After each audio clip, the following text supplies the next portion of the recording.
GM everyone. This video is a long video on Diamond Proxy pattern, which is EIP 2535, where we have discussed the architecture, analogy, and the code walkthrough of the Diamond Proxy pattern. I hope you will learn a lot from this advanced Solidity topic. Let me know in the comment section if you like the video and if there is any topic that you want me to create video on. Also, there is a link to Telegram channel in the description of this video where I usually share Web3 hackathons, grants, internships, some jobs alert, and everything related to Web3. So do join that Telegram channel. And also there is a link to my Twitter and LinkedIn. So do follow me there and let me know if you have any questions. You can DM me there and let me know in the comment section if you like the video. Enjoy. Thank you. So the agenda for this course, basically for this video, is that we are going to master the Diamond Proxy pattern, that is EIP 2535, right? So this is like a highly focused developer topic, right? So I think it makes sense for us this time to go more on the coding side and spend more time on the coding side, the coding walkthrough, and looking on examples and tutorials, right, rather than on the theory part. But still, like, I mean, if you are a new developer, I want to make sure that you understand everything. So quickly, we will go over through like the theory of what it is, what is Diamond Proxy pattern, why do you need it, what are the functions, what are the advantages, some architecture stuff, and then directly we will go into the coding. I will make sure that you understand each and every line of the code of the diamond pattern. There are so many diamond patterns, like diamond 1, 2, 3 different kind of patterns. We will go through, one of them, and I will explain it to you, like what exactly it is and how you can, use this diamond proxy pattern while designing your protocol. Okay. And then after that, we will go through what are the protocols that are using this the diamond pattern right now. We will look into a little bit of code of that. And then at the end, we will also look into the security practices, like what are the security practices that one needs to keep in mind while utilizing the diamond pattern. And then at the end, we will have a guest lecture by the co-founder, not really the co-founder, but actually the EIP author of 2535, that is the founder of Diamond Proxy pattern. You can say that, right? The author of that. So he's coming and we will have a podcast with him. So let's get started with the theory part and jump on to the coding directly. Cool. So what is proxy pattern? Like, first of all, like before understanding diamond proxy pattern, it's good to understand what is proxy pattern.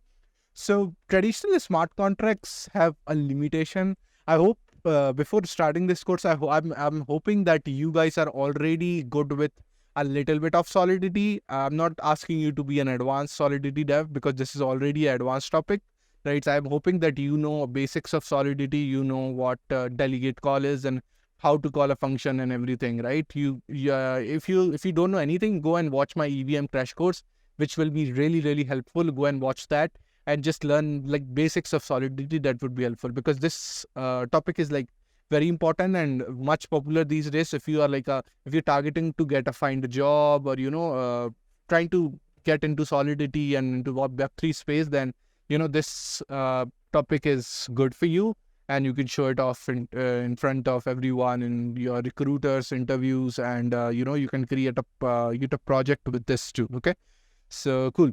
So traditional smart contracts basically have a limitations, that is they are immutable and unchangeable once deployed, right? This is also like one of the benefits and the limitations, like the immutable nature of smart contracts can be a problem, like when developers need to add new functionalities or kind of they want to fix a bug in a smart contract, and that's where these proxy patterns come in, right? So what really happens in this proxy patterns is like there is a smart contract, there is a main smart contract which the user interacts with, but the main smart contract also have like a proxy smart contract, right? They can have multiple proxies, right? Which is also like another contract. So this contract delegate call basically calls another smart contract, and then there is a return of the data, and then eventually you get a return of the data, right? So this is how usually the proxy pattern works, that there is a proxy behind of the main contract. There can be multiple proxies, and right, we can see 1, 2, 3 and whatsoever. There is no limit. Okay. So this is basically the proxy pattern, and there are multiple types of proxy pattern. One is the transparent proxy, the universal upgradable proxy, standard proxy, and then there is beacon proxy, and at the end there is diamond proxy, right? So in this course, we are only going to talk about Diamond Proxy because I personally think it's like one of the best proxy pattern out there, right? And most of the people are utilizing only that proxy. I know people are also utilizing other proxies, but I guess, if you understand Diamond Proxy properly, I guess those three proxy pattern will be easy for you. But yeah, in this course, we will only focus on the Diamond Proxy pattern, okay? Cool. So moving ahead, like what is Diamond pattern now? So Diamond Standard is a proxy design pattern developed by Nick Hutch, who's going to have a podcast with us at the end of this course. It enables the modularity and upgradability of the smart contracts, basically, right? It's a type of proxy pattern, right? The Diamond Standard basically tackles the immutable nature of the smart contracts and, allows all the deployed contracts to be upgraded by the developers, right?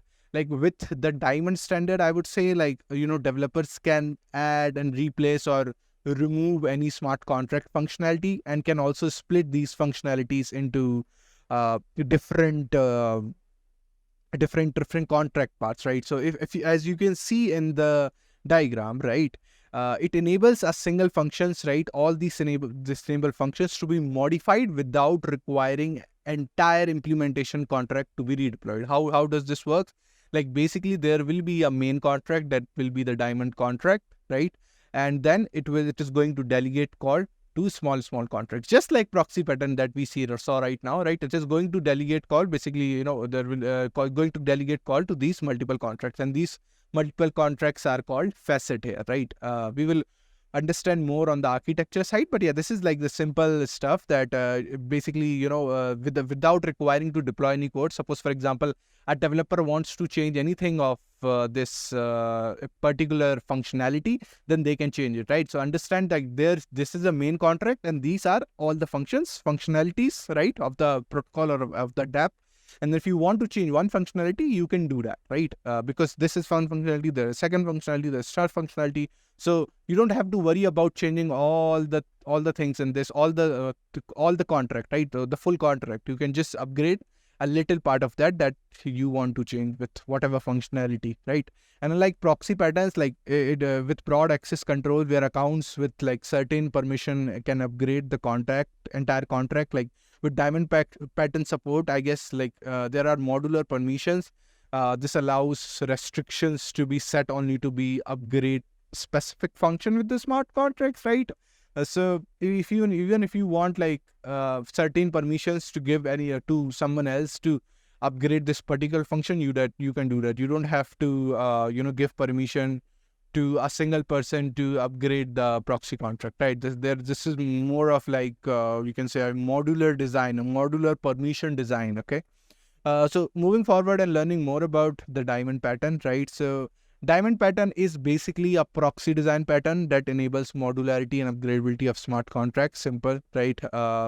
And the smart contract that implements this standard is known as the Diamond, right? And the contract that provides different functionality to the diamonds are known as facets, right? So these two things that you have to understand is this contract, the main contract is called Diamond, with whom the user is going to interact, and all the function contracts where the functionality is written. All those contracts are called facet. Okay, facet. So there can be multiple facet 1, facet 2, facet 3, whatever facet, how many functionalities you want. And this contract, the main contract, which is going to delegate the call, it is called as Diamond pattern. Okay, like the Diamond contract. Okay. So the Diamond standard works like other proxy standards, and they store like the smart contract date of the smart contract and use the Solidity fallback function to make delegate calls, right? So if you know a little bit of Solidity, then you must have understood the fallback function, right? So whenever there is something that is called and it is not present, then fallback function gets activated, and eventually the call gets delegated to the proxy pattern based upon the function selector and everything. We will understand it when we see the code, so you don't have to worry about that. But yeah, this is how with the fallback function the things work. We will see how the fallback function works, what is function selector, and how everything works, right? So don't you have to worry about it. Just understand the basic architecture right now. Okay, the smart contract that implements this standard is known as Diamond, and the contract that provides different functionality to the diamonds are called the facets, right? So hope you understand this. In the Diamond pattern, like in the Solidity's there is a function called delegate call, which is like a lower level function that we just discussed, right? So it uses like the logic of the called contract, which will be the main contract, while preserving and utilizing the caller's storage. So if you don't understand like about the storage of how things work, just wait for like few minutes. I will go through an example and I will like code something and I will show you how the storage of the Solidity and EVM works. So it would be really helpful for you. Now let's quickly understand like what are the key features of that, right? Key features of Diamond Proxy pattern. That is, the first of all, it is like the smart contract upgradability. As I said, like developers can upgrade the smart contract that implements the Diamond structure after the deployment. So if there is anything that need to be updated, you can update the contract facet, right? Contract facet 2, whatever functionality you want to upgrade. The others is like there is unlimited functionality for a smart contract, that there can be unlimited facets. There is no limit to these facets. There can be unlimited facets, right? How many you want, right?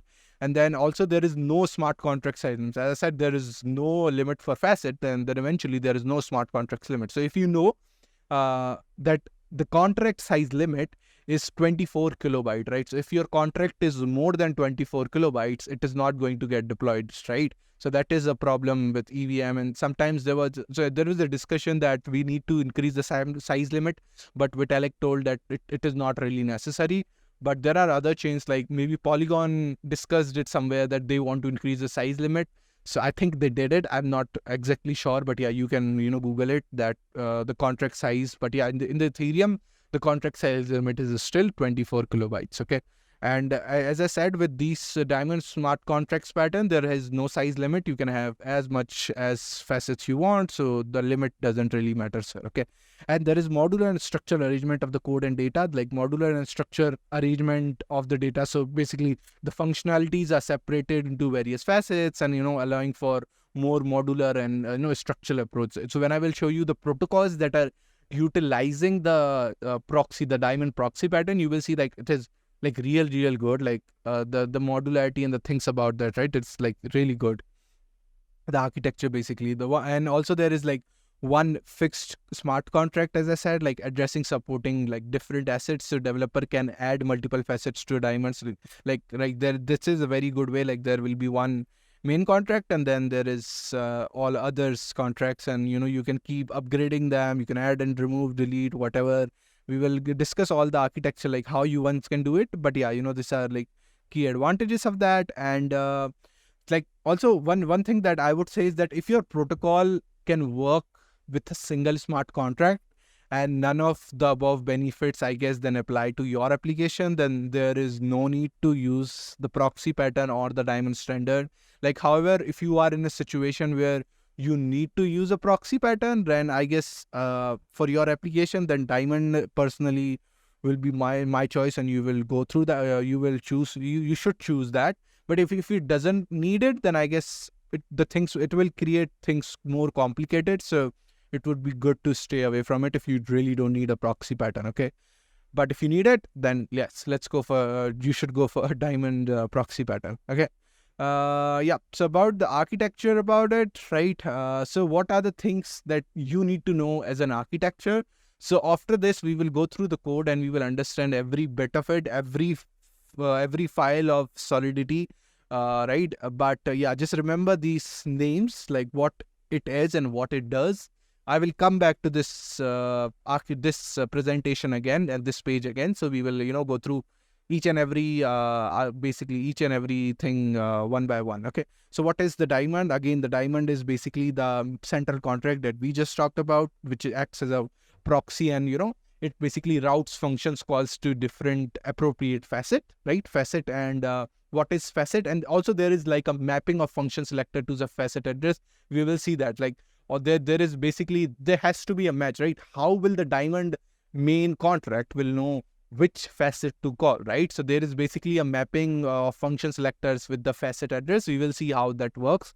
Basically what is facet? And facet, as I showed, like it is an individual contracts that implements the functionality, right? So this is like the facet, right? Individual contract, right? And this is the Diamond, the main contract, and there will be a mapping from here to here. You can see that with function selector and facet addresses, so that this particular contract knows what to call and when to call, and there will be a fallback function implemented, which we will see very soon.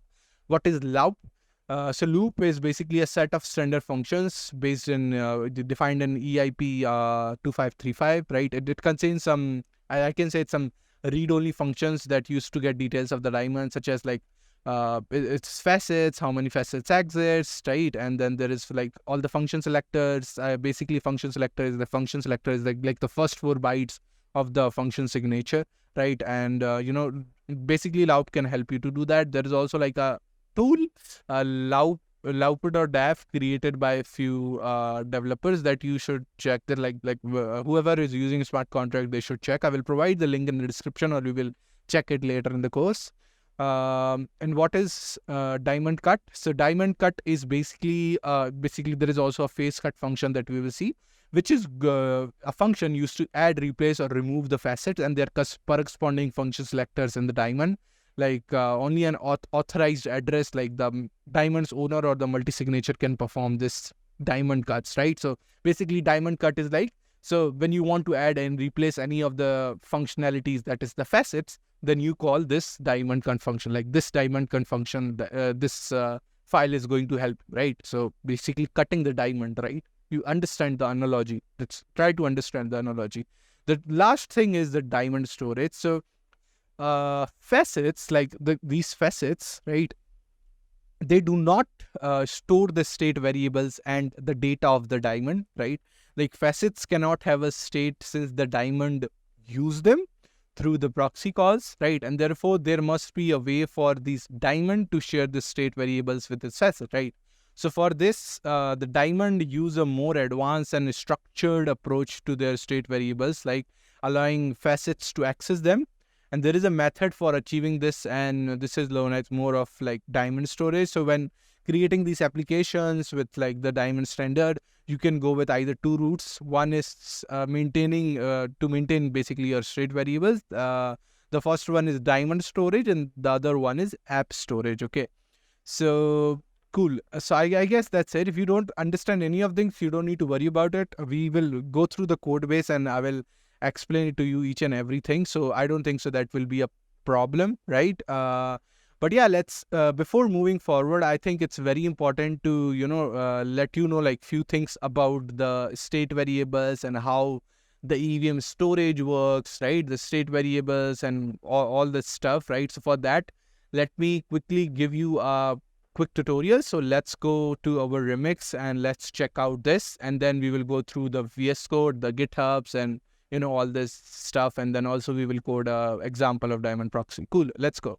So I am on my remix, and architecture of this state variable is one of the important aspects of any Solidity application or DeFi or blockchain application in general. And I decided to cover this topic first to give you a good understanding of how state variables are managed with Diamond Standard, right? And obviously, like proxies are heavily, rely on the delegate call function to execute the code from the the contracts, right? In the context of your main contract, that will be the Diamond contract here. And since all the storage of the state variables is basically kept in the main file, that is the diamond.full file, we need to make sure that our variables are not overwriting, right? So let's go with this example first. Let me tell you what I mean with all that, right? So basically here is a contract, right? This is a very, very simple contract. What I'm doing is there are basically 3 contracts. One is the main contract, one is the spatial variable manager, and not so spatial variable manager. Okay. So what is main contract doing? So main contract has 2 states variable. One is very special variable, and then is not so special variable. Okay. And then there are 2 functions that we are calling. One is set very special variable. We are going to change the value of very special variable, right? So for that, what we are doing is we are using the delegate call function, right? To delegate this call to this contract, that is a special variable manager. So you can see a special variable manager dot delegate call, right? We are delegating this call and we are calling this function so that the value of very special variable, it is going to change to 100. right? And then there is another function that is set not so special variable. And so we are going to call with this not so special variable, we are going to also upgrade that. And how we are going to upgrade that? Again, delegate call to another contract, which is not special variable manager. This is another contract. We are delegate call. We are going to use delegate call. And then this is going to, call this and write not special variable function. Okay. So I hope you understand what we are trying to do here.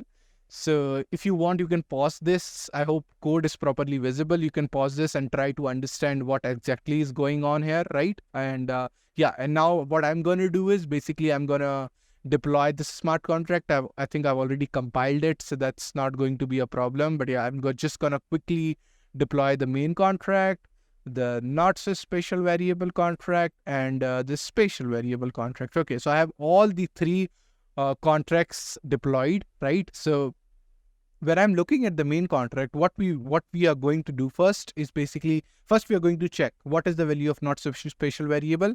It is 0, okay. And also check this value of very special variable. Okay, that is also 0. Okay, so now what we are going to do is basically we are going to call in the main function, in the main contract, we are going to call set very special variable function. Okay, so for that, what I need to pass the address of the contract to which we are going to delegate the call, that is the special variable manager contract. So this is the special variable manager contract. I've copied it and I'm going to call it in set very special variable, right?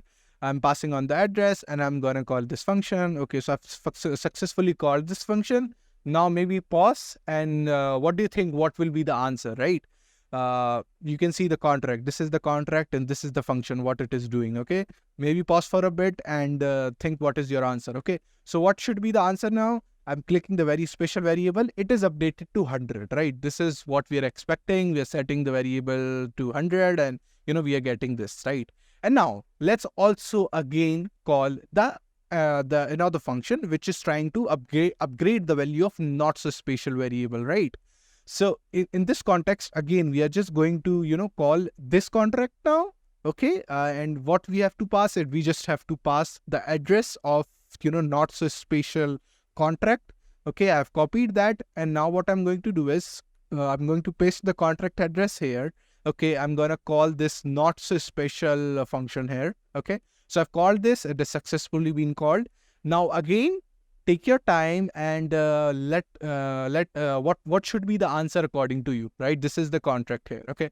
So now I'm going to check what is the answer for that. So the answer for that, if I'm clicking here, I'm again getting 0. But why is that? Why is that happening, right? Now, okay, so I'm getting 0 here. What about this variable, which is the very special variable? Okay, it should be 100, right? It should not be changed. But again, if I click on this, the value of this is 50. Why is that happening, right? This is like a very, very good question. So if you know the answer, maybe you should Google it, or if you want to know, if you're curious, you maybe Google it, or maybe if you are already smart, you should know the answer, right? Maybe take your time and think about it. So why is that happening? Is because Solidity does not care about what your name, like what you name your variable, right? It only looks at the storage slot position. So Solidity doesn't know that this is the function, the name of this state variable is very special variable, or this is the second variable, its name is that, right? No, it works according to storage slot position.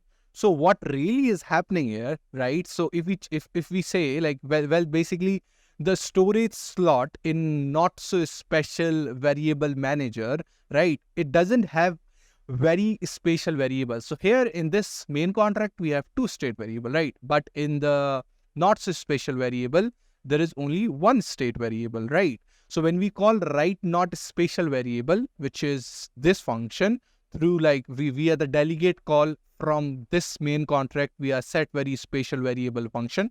What we are telling the contract is basically update in terms of like in the context of the main contract, just upgrade the storage slot 0 to 50, right? So when we did for the first time, so when we called this function, like it's set a very special variable function, right?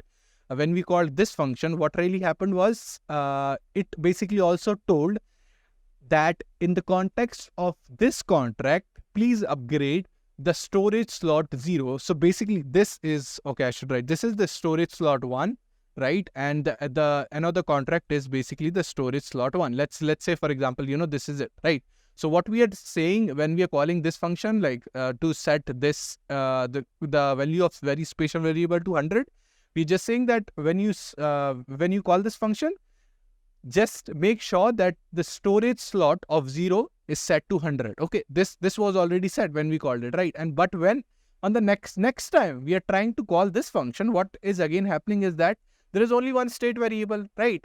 There is only one state variable. There are no two storage slots, right? So the storage slot for this is same as storage slot for this. So when we are saying that update the value of not so special variable, Solidity doesn't know that, because Solidity works in the storage slot. It only understands storage slot. It doesn't understand ki, hey, you are trying to say that you should call this contract like with this state variable name. No, it doesn't understand it. So basically it's going to just update the storage slot variable to 50, right? The first storage slot was very special variable, so it updated that to 50, and it doesn't have the second storage slots another storage slot like the one.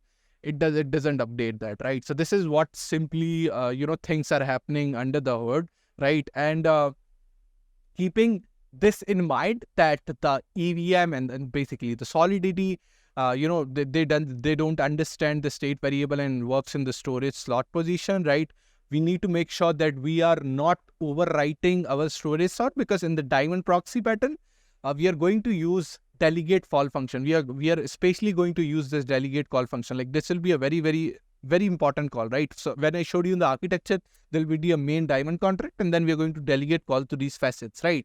So we have to make sure that this is not happening, right? All this bad things are not happening, right? So basically, we have to make sure of that, right? And now some notes that I would like to share and my observation and things that you should understand, right? So Solidity again does not care what your name of the variable is, and it only looks at the storage slot position. That you have to keep in mind. Like this is, if you're Solidity dev or whatever you're doing in blockchain, you need to understand this. And all the storage of our state variable is going to be kept in diamond.sol file, that is the main file, and facets like the proxy contracts, like the small functionality contracts that I just show you, the architecture, right? They do not store the state variables and the data of the diamond, right? So all the storage of the state variable are kept in the diamond.sol file. That is the main diamond contract, like the main diamond.sol file. Hope you remember that diagram. If you don't, like, go back to the video and just understand the diagram. That main contract in the diamond.sol file, all the storage of the state variable will be there, and all this facet, like all the facets, the small functionality contract, they do not store the state variables, right? So now again, as coming back, we need to organize our state variables in such a way that there are no overwriting of this storage slot that we just said, right? We were trying to do it, and there was some overwriting of the storage slots, right? And the way we can do this is with the diamond storage, right? So I hope you know that that there is in total like 2 to the power 256 storage slots. So diamond storage basically takes advantage of all the storage slots that they are available in a smart contract, that is 2 to the power 256, right? And like the theory behind the diamond storage is that because there are so many storage slots, like 2 to the power 256, right? That if we even hash a unique value, right? Even if we hash a unique value, we will get a random storage slot that will almost not collide with almost another slot, right? This is like the basic theory, and this is how it works. And we can, in this way, we can share variables between the two smart contracts, that is between the facet and between the main contract, right? So basically hash a unique value, we will get a random storage slot, and that will that is certainly not gonna collide with another storage slot. And this is how we are going to utilize the diamond storage pattern, right? And like the diamond storage provides like the opportunity for your facets to keep also the state variables specific to their smart contract, and also allowing facets to have all this shareable things, and facets are not storing anything, only the all the storage are happening in the main file, that is the diamond.sol file, right? And if you are thinking that this is a little bit of risky, then let me tell you that this is the same process of how the Solidity uses to store mappings and dynamic arrays. So if you have ever worked with Solidity, then if you ever used mappings and all, then this is only how the mapping works. So you don't need to worry about that this might collide or something bad will happen, right? And so since the diamond storage standard complexity requires a bit of setup and all this stuff, so it is little hard. And there are basically two storage that we are going to look into, that we just saw, like the diamond storage, and also there is the app storage. So we will look into that. If you don't understand anything out of this, then don't worry. After this, just after this, we are going to go through the diamond file, like the actual diamond patterns that are there. There are examples. I'm going to give you examples, and we will see there how are they going to hash a unique value to get a random storage slot, and how they are going to also call this delegate function, and how the main smart contract, that is the main diamond.sol file, where it is storing like the address of like the other facets, and there is a mapping between facet and function selectors. And what if the diamond.sol file, like the main file, is going to call the wrong function, right? So this is all we will going to understand, right? So let's move on to the GitHub section. So I am in the awesome diamonds GitHub repo. The link to this is in the description. Basically, this consists of all the things that are available for the diamond pattern, which is the official website, the EIP 2535 link, and all the website and the articles for learning, right? And also they have like tools which can help you while you are building using the Diamond Proxy pattern. This is a Lauper tool which I personally liked and which I personally use. There is also Diamond Scan, which is like great for interface for the diamond pattern. And then there is all these commands tools, and I guess audit reports too. There are also some projects that are using diamonds. There is a list of that. We will also go through like few of them. But yeah, here is the list. The link to this is in the description, which you can check out.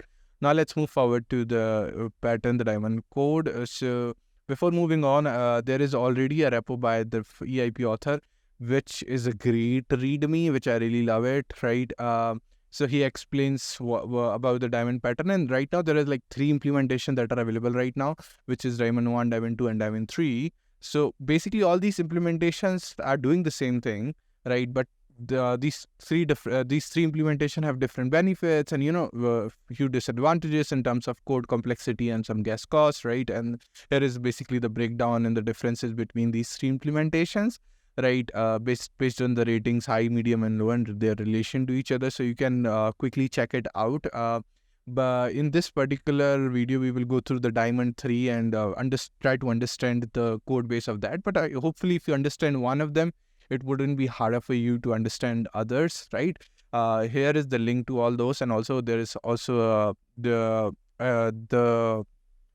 details of how the Diamond 1, 2, 3 is implemented and what are the differences between them. So you can check this repo. Again, the link to this is in the description, so you can check out. Now let's go to the Diamond 3rd, which is the main repo. Okay, so I am in the Diamond 3 hard hat GitHub repo. So this one also has a great menu file again. So according to the EIP author, what you can do is basically this is a template. So whenever you're trying to use the Diamond Proxy pattern for your protocol, you can just directly clone this repo, and there are so many tests and everything here. So basically, according to him, that there is the files like diamond.sol file, which is the main contract, could be used as it is. You don't need to even touch it. Also if you want, you can it can be a starting point and you can customize it, right? And also in the other file, that is the diamond.sol library, which is the most useful library, I guess, could also be used as it is to implement the diamond storage. It also shows how to implement diamond storage, so these are things that are already there. And also it shows the code for calling the diamond functions, which we might do after this. Okay, cool. So let's deep dive into the contracts, which are the most useful, and let me explain it to you what they're doing. Okay, so again, this is the modular structure. Even any projects who are utilizing the Diamond Proxy pattern will have almost the same structure, so which is a great thing. Right, and now let's move to the diamond.sol file, which is the main contract file. So if you remember, I already told you that the diamond.sol file is the main file with which your application people, the users, are going to interact with the application, and then it is going to delegate call to all those facets, right? So if you here, you can also see there is a diamond.sol file. There are all these facets, right? These are basically different functionalities that one can add. There are some interfaces which we will go through later, and the library, which is the lib diamond.sol file. I have already opened it in another tab, which is very helpful. Okay, so let's go to the first file, which is the diamond.sol file, which is going to the main file, right? So here it is importing the library diamond one. So I've already opened it in this tab because it's like one of the important library, I guess. If you understand this contract, these two contracts, most of your work is done, and it's, I guess, those are only the most two complex. No, not too complex, but yeah, as compared to other contracts, those two are the main complex contracts which you need to understand. Okay, so first thing that this contract is basically doing is, initializing the constructor. Here we are providing the contract owner, who is going to the owner of this constructor, and then eventually we are adding the diamond cut function, diamond cut facet, so we can add more facets to it. Let's not worry about this. We can talk about this later. But yeah, let's see. We can see that lib diamond file as the library has been used a lot in this total file. So let's just first go to the lib diamond file, and let's see what is happening there, right? Why it is so much used, right?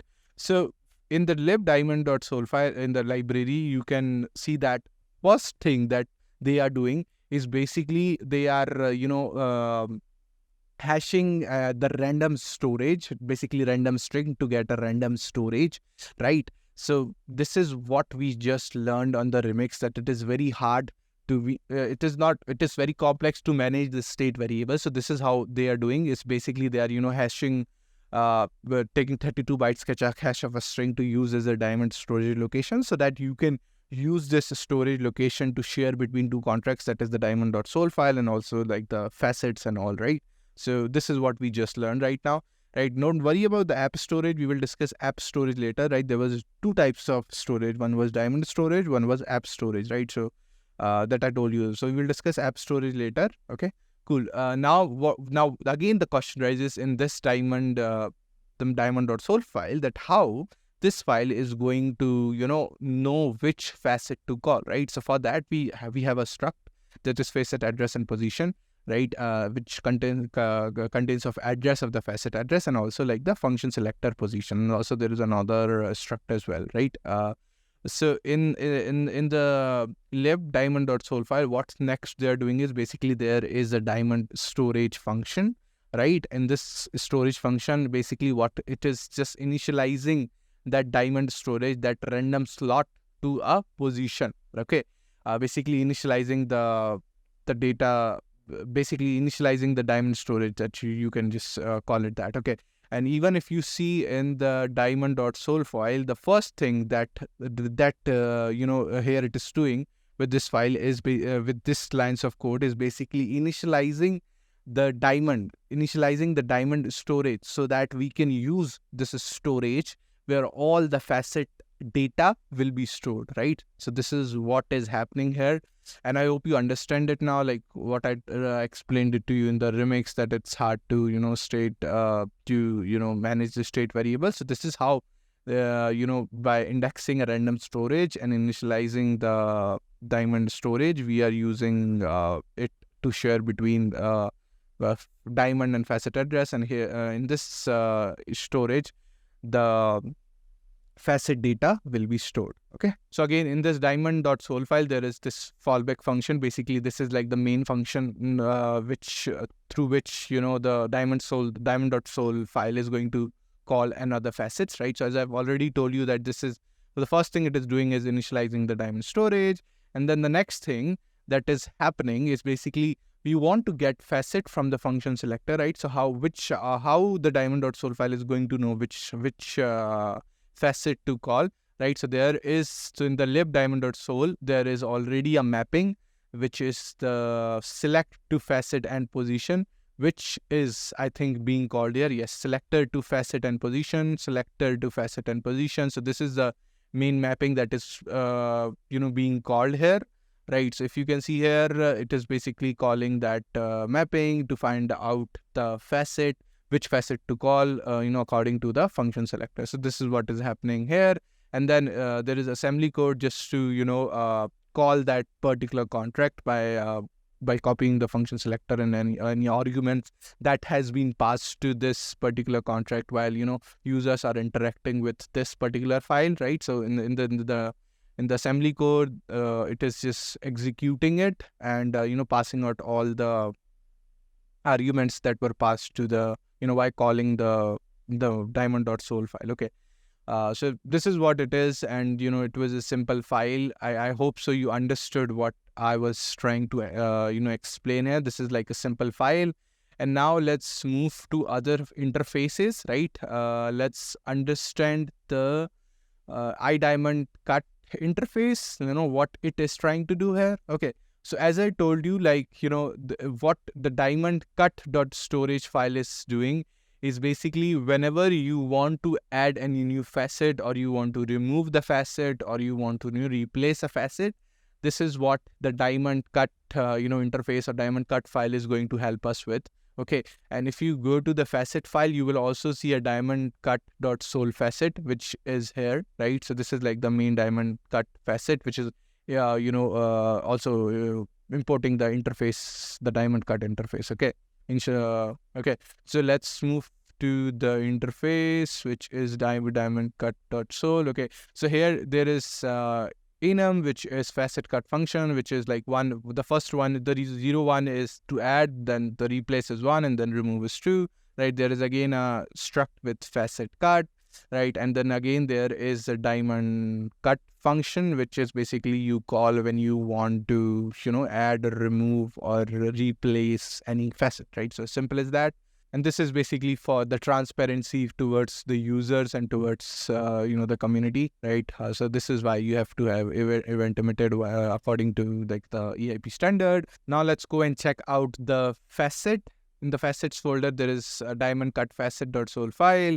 So here you can check out, again, it is just implementing that diamond cut function, right, which we just saw in the interface, right? And again, implementing that function by, calling some of the functions in the lib diamond.sol file, which you can check out. So if you go to the diamond.sol file, these are the functions that it is calling, which is the enforce has contract code file, right? And then again, this is also calling the diamond cut function here.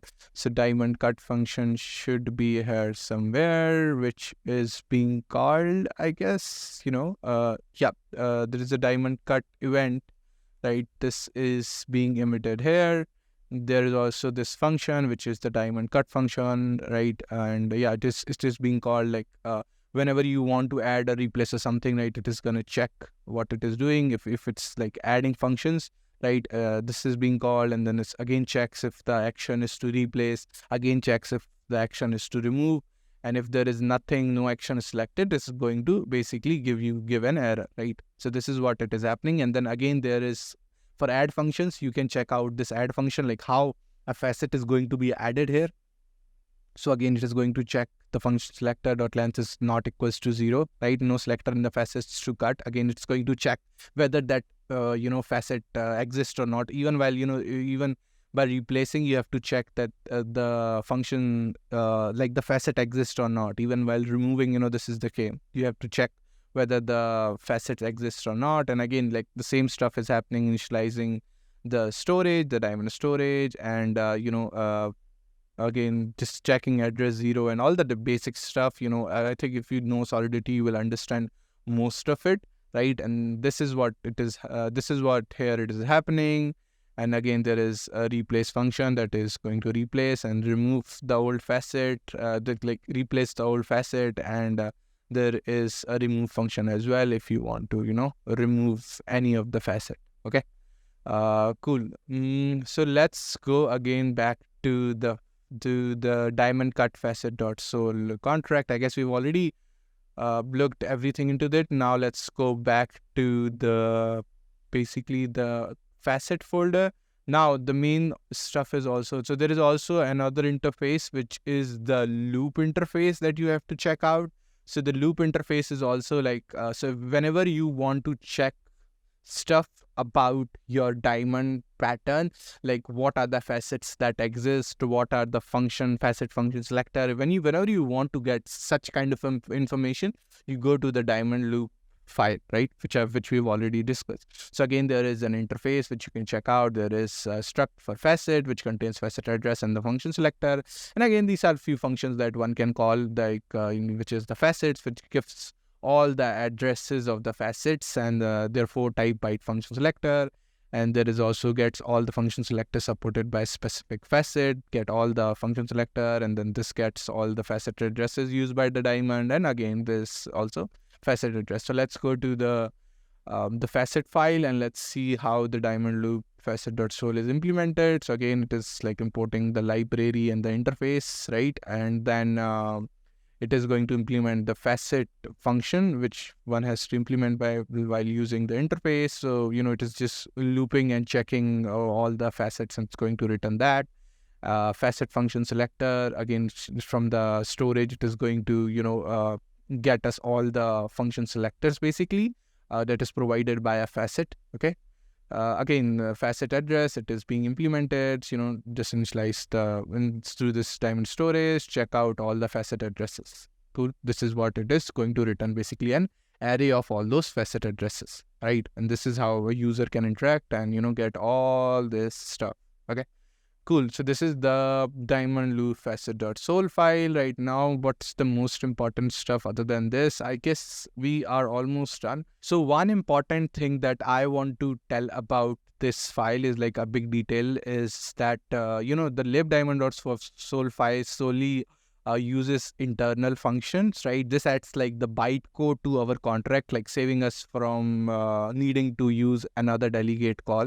So whenever, the contracts are importing it is, automatically adds the bytecode to all our contracts, right? So basically it saves us from calling another delegate call, right? Cool. So I guess that's it. If there is anything else that is left in this file, let me check. I guess we are all good. We have understood all the stuff about this. So I don't think so it was like as tough as much as complex. If you understand the basics of Solidity, I guess I don't think so it will be hard for you to understand it. Hopefully, if you are new to Solidity, then this was a good session for you to understand stuff. And the last thing that I want to tell you guys is more on the difference between the app storage and diamond storage. So to understand the app storage pattern, I found this great blog, again link to this in the description. Okay, so how does exactly the app storage works? The app storage is like works a little bit differently. So what one have to do is basically create a Solidity file that inside your file, you create a struct. In the apps.storage file, you basically create a struct, and you then place as many state variables as you wish inside that struct, including all the other structs, right? And then the first thing you do inside your smart contract is initialize the app storage, right? This is basically setting storage slot to 0 to the beginning of the struct. And this creates basically a readable, shared state, I guess, between the contracts, right? And this is how, like, technically it works, right? It's the first thing, only state very particular facets, position the contract is, 0. That's what I just told. And then I guess this is all of it mostly. But again, you have to understand, like, an important note on app storage is that if you need to update your app storage after deployment, you have to make sure to add your new state variable at the end of the app storage to prevent any storage collisions. And personally, most of the people prefer to use app storage over to diamond storage for organization, but both gets the job done. And it is also worth noting that, diamond storage and app storage are not like exclusive. Even if you're utilizing app storage to manage your state variables, in the lib.diamond.sol file that we just saw, it's going to use, Diamond storage to manage the facet data that we just saw, how it is, initializing the storage to manage all the facet data and all, right? So even if you use this, it's not like exclusive, right? You are just using it to manage your state variables. So this is like simple and short and sweet, I guess, blog. I will provide a link to this and you can check it out. This is good stuff. Cool. So I quickly wanted to give you an oversight of the projects that are utilizing the Diamond Proxy pattern, right? So there is one of the projects that is Avegochi that is utilizing the Diamond Proxy pattern. You can literally see their documentation where they have mentioned that they are using Diamond pattern and how it is using. So once you go to their GitHub repo, so if you go to their contracts and go to Avegochi, right, you will see almost the same thing. See the facet folder, and they have, I guess, diamond under diamonds, which is fascinating. They have, again, in the same folder, they have facets and libraries and the diamond file, right? And then the same stuff here. Now, if we go to another project that is utilizing the proxy pattern, is my personal favorite is Leafy, right? They have this in the documentation. You can see their architecture. They just there's a Leafy that is the diamond.sol file, main file, and there are facets that through which they are delegating this call to these facets. Okay, right. So you can just quickly check out. Let's go and quickly check out their code as well. So if you go to their contracts and if you go to their source file, they're using Foundry, I guess. So yeah, and again, they have the life.diamond.sol, which is going to be the main file. So, it is almost the same. So we just literally checked the diamond.sol file in the, I guess, Diamond 3 template here. So they're literally using the same stuff. They have this fallback function again, right? And there's they're initializing the same with this in the constructor. And there is this the fallback function that is literally doing the same stuff, right? So, it's not that tough to use and build using Diamond Proxy pattern. So I guess, after this, maybe you should check out one of the projects from the list that I just show you that are utilizing, and maybe, try to build your own project with this, right? So that would be a really great thing. And if you are like beginner or so, it will be really it will be a great add to your resume, first of all, right? And then eventually you will learn along the way. So this is a great thing. And they also have like addresses of all the deployments and stuff, which we are not going through. Okay, so I guess this explains all the stuff about these are few overview of the projects that are utilizing the Diamond Proxy pattern.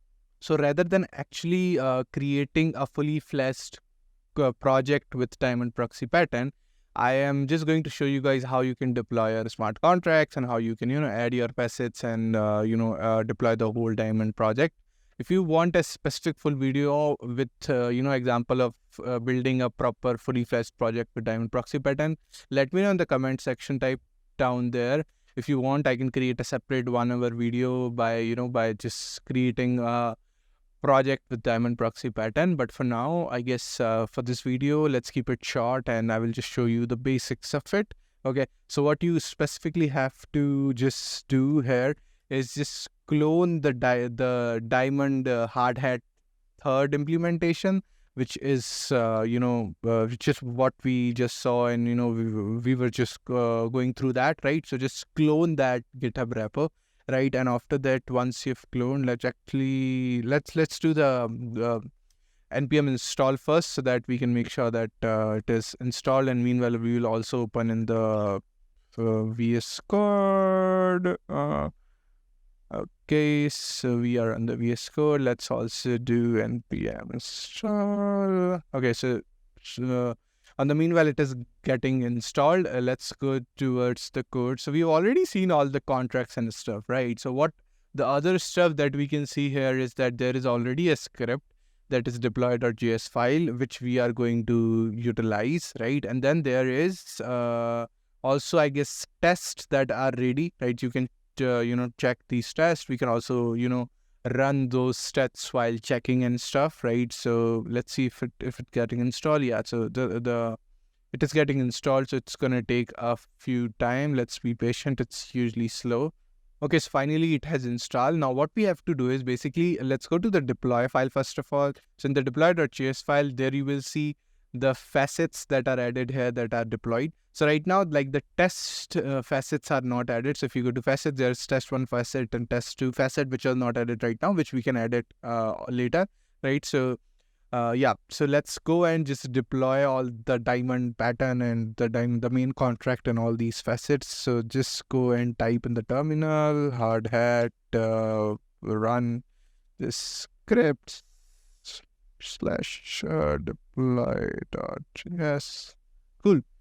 So we are trying to just deploy with our script, that is deploy.js, and then we can also run test. Okay, so what we can see is basically there is the diamond loop facet and the ownership facet. Oh, before that, there is actually the main contract and diamond cut facet that is deployed, the main diamond deployed, and the diamond initialization. And then there is the diamond cut facet, which is basically, we are adding facets to the diamond contract, right? So yeah, this is what is happening. It's simple. We've already cut through it, and I guess this is complete diamond cut, which I guess is the event that is emitted, if I'm not wrong. Yeah, maybe I'm wrong, but yeah, hopefully this is the event that is emitted whenever you do a diamond cut transaction, right? You basically want to add facets, remove facet, and all that stuff that we just saw. Okay, and now let's also test the tests that are already written. So let's check that. Oh, it's not the right command. Hard hat. Cool. Yeah. So okay, all the tasks. The test has successfully passed. You can go to the file and check all the tests if you want. And now let's actually add the test faucet in here, right? So all the faucets that was also, so whenever you're creating, right? So whenever you are using this template to create your own projects, this is where you have to add the facets basically, right? So this is the facets that adding. So here you can also just quickly the second facet dot sol file. All right, cool. So we can save it, and then again we can run the deploy command so that our new projects facets can get deployed. It's going to give a error if I'm not wrong. Okay, test1 facet dot sol not found. Test1 facet dot sol found. Okay, what's the name of that? Test1, test2. I think what is wrong here? Okay. Okay, so I found what was the error. I've just added .sol here. I have to remove it. Okay, I have saved the file and again trying to run the deploy script. Hopefully it should deploy now. Okay, yeah, so it's giving few errors that the few contracts are already existing. So I don't think so we should see that error. But yeah, if you can see that other facet like the test1 facet has been deployed successfully, right, which was our goal. We have added that. Cool. So yeah, I mean, this is the deployed address for the test facets, right? And yeah, so this is how it works, and this is how you can utilize proxy pattern in your smart contracts, and you can build a project using that. Okay, so I hope so that you liked this video, and now let's move to Nick, who is going to give us who's going to share his experience writing the EIP, and if he has some security consideration and everything. So let's move over to the podcast. And thank you, by the way, for watching this, and do subscribe to the channel. Let me know if you have any comments. How was your experience? Share it with people on LinkedIn or Twitter. Just tag me. If you are like building anything now after this with Diamond Proxy pattern, let me know. And do tag me. I would love to retweet on Twitter and share it on LinkedIn. And do join the Telegram channel too. There is a Telegram channel in the description, which you should join, where I usually share all the hackathons, updates, and all that stuff. So please join the Telegram group. Thank you so much for watching. GM everyone. We have Nick with us, who is the author of the Diamond Pattern, that is EIP 2535. And Nick, welcome and thank you for joining us. Like, maybe just give us a quick overview of when did you join the world and what was your background? Yeah, sure. So, my background is in software development. I did manufacturing programming, software for manufacturing companies. I did website development. And in 2018, I got involved with Ethereum and Solidity programming and I got interested in the standards, token standards, and start building stuff. And I was building something that ran into the max contract size limitation. And so that kind of started the effort journey to finding good ways to solve that, which then resulted in EIP 2535. And also, I found out other usefulnesses of it as well. It's useful for organizing code for large code bases, modularizing things, and upgrading things like that. Okay, yeah, that's awesome. That's what my next question was actually like. What was the story behind EIP 2535? So the main logic was regarding the size of the contract, right? Yeah.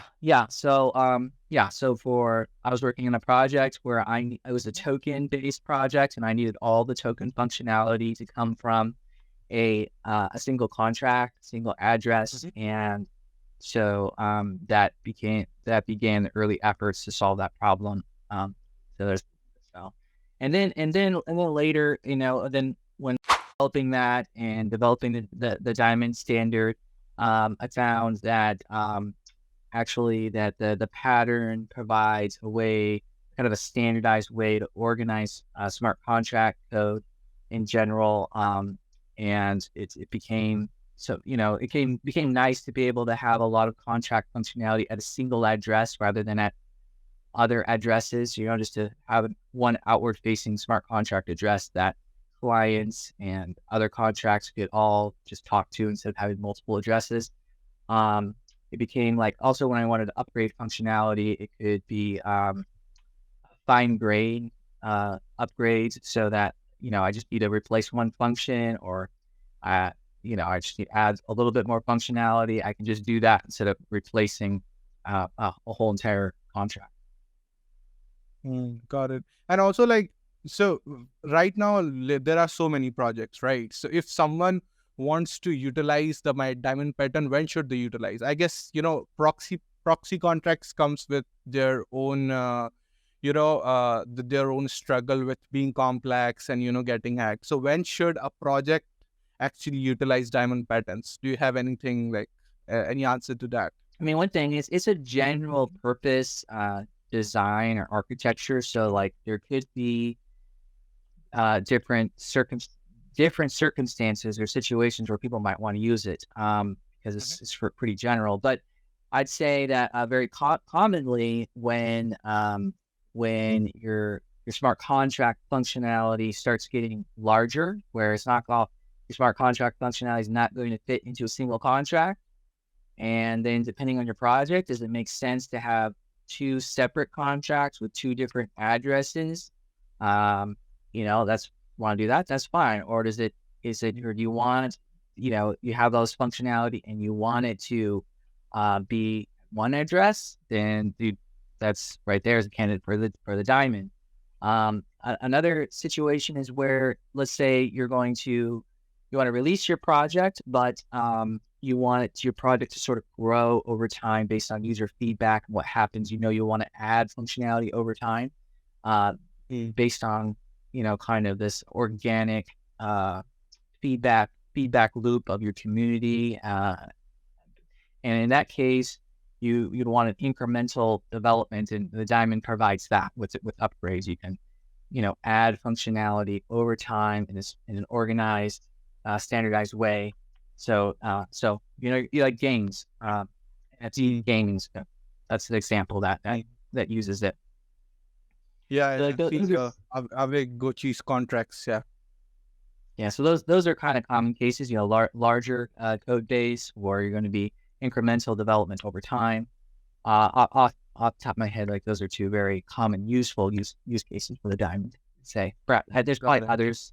So, yeah. So now let's deep dive into more of security concerns. I think you have audited a lot of protocols that are utilizing the smart patterns, right? The Diamond pattern. So what are the common bugs that you usually find, like while auditing the Diamond pattern contracts? Anything that comes in your mind? Just sort of what comes to my mind is just kind of basic things. With the diamond, you have to handle your variable storage a certain way. You have to use, diamond storage or this pattern called app storage, which is just another variation of diamond storage. And if you're gonna use those, then you have to use those exclusively. Meaning, like, and so I know sometimes people go, "Oh I do an upgrade and everything broke or it's not working." And the first thing I look for is, okay, did you define storage variables outside diamond storage or outside app storage, or are you inheriting a contract that defines storage variables outside these things? And that's very easy to use to look for. It's not like an obscure bug at all. It's like very easy to check for. So that's an obvious one. Let's see. Okay. I've seen there's some rules on upgrading a diamond as far as your storage, like with diamond storage or app storage. If you're going to upgrade and you're going to add new state variables, you can typically add new state variables to end of structs, and add functions that use these new state variables, and that's fine. But there's a couple like edge cases that are documented, where like if you have an inner struct, instruct inside a struct, and you want to add a state variable to that struct, like that's a no-go. Okay, that's going to overwrite stuff. So anyways, there's like I have a website that goes over like this kind of stuff. There's a blog post for rules for upgrading diamonds for storage. So I guess like thinking, but like specifically to the diamond, the main thing is storage that I see. I don't think there's something else so much, right? I don't know if you have any other questions, but like that's otherwise it's just like typical Solidity type things. Making sure you're. Will there be more changes to the diamond pattern? Are you like working on like there are diamond 1, diamond 2, diamond 3 templates, I guess? Are you working on diamond 4 right now or not really? No. I mean, yeah, there's like 3 different reference implementations for diamond, and they're just, different ways to implement the same standard. I'm not working on any other ways. I mean, that just shows like diamonds, let's see, diamonds, like the diamond 1 is a more simple implementation. Like the code is easy to read. It stays out of assembly as much as it can. And diamond 2 is like the same implementation as diamond 1, but it's more optimized, jumping into assembly to do that. And so the diamond 3 is just implemented a bit different in case you want simpler loop functions, which are these introspecting functions. So other people can implement it other ways. So there's like, the standard is meant to be flexible, but at the same time standardize the interface, meaning like the functions used and some aspects of it that make it so that general tooling can be made for diamonds will work for all diamonds. And so interoperability is really one of the key aims of the standard is interoperability, so that you build this tool that can look at what's in a diamond, and that tool will work for all diamonds. Or a tool that manipulates or looks at the events of a diamond can now look at the history of upgrades for all diamonds, because it's the event for upgrades, tracking what has changed is standardized so that, I mean, yeah, I've saw that there are like hard-edge templates. I guess for the devs watching, I guess this is a great idea, a great opportunity for you to go and create Foundry templates, I guess, for all these diamond 1, diamond 2, and diamond 3, right? And yeah, I do have like few general questions too. Do you have any advice for developers right now, like people who are, building smart contracts? How it's like, since you have been into this industry for a while now, been coding smart contracts, doing something, right? Building a lot of projects, working as a senior engineer. So do you have any advice for developers maybe who are just starting to getting into smart contracts, or maybe people who are already working with 1 year of experience with smart contracts developers? Do you have any advice for them? I'd say some general advice: do whatever you can to increase your understanding of Solidity, the EVM. Don't like. I feel the importance of understanding Solidity and EVM. It's more important to understand that how the code works. You do like when you're working with some Solidity project, that you understand how it works. It's more important than like other kinds of software, like a website or some other user interface software, because like, depending on that, but like you have a user interface error or something or bug, and it's like it can cause some momentary problems, but it's not likely going to cause a loss of millions of dollars. So just do what you can to really understand Solidity, the EVM, and the code. Don't just copy and paste Solidity code and use it in your project. Um, there are some kind of more trusted sources like OpenZeppelin stuff, but even then, I would, take care to try to understand what you're working with. Understand delegate call, because if you're working with diamonds, just so if you understand delegate call and how it works, then understanding how the diamond pattern works becomes a lot easier, because that's like the heartbeat of it. It's the heart of it. And just practice stuff, like make stuff, get familiar, get good at debugging. Yeah, that's a good. Yeah, cool. And what are you like bullish on right now? I mean, right now, so me as an developer, I see a lot of things right now coming into this Web3 space, right? There is ZK and there is AI, right? And then there is FHE sometimes, and there is everything there. Every time, every day when I open Twitter, there's a new buzzword. So as a developer, how do I make sure that I am keeping up with stuff? And also, like, what are you bullish on right now? Are you exploring anything, AI, ZK, or something like that? No, I'm not right now, really. And I'm just kind of paying attention to what I see developers talking on Twitter, and kind of seeing how things are evolving. I don't really particularly have a preference on things right now, like on what's I'm bullish on or more. I like to see these things where like these new blockchains and layer twos that are relying on the EVM, because then their smart contract stuff will work across, and the diamond stuff works on so many chains because it's supported by the EVM.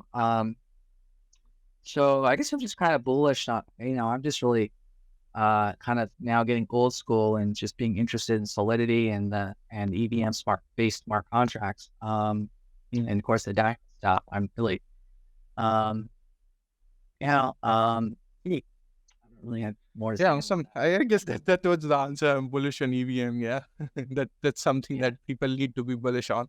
Cool, awesome. So thank you so much, Nick. It seems like EVM, Solidity is like how JavaScript is just like so universal for the web. It's like the Solidity is kind of taken over for these blockchains. I mean, there's some of the blockchains use other stuff, but it's just so prevalent, and I just see that continuing. Yeah, absolutely. Even there is a great ecosystem. I see all these security researchers. I mean, this will take years for other blockchains to get this, like all the security researchers, all these bug bounty programs, thousands of bug bounties and everything. Yeah, it's just so crazy. Cool. Awesome then. Thank you so much, Nick, for joining and giving a short session. It was really helpful and, great having you here. Thank you. Hey, thanks.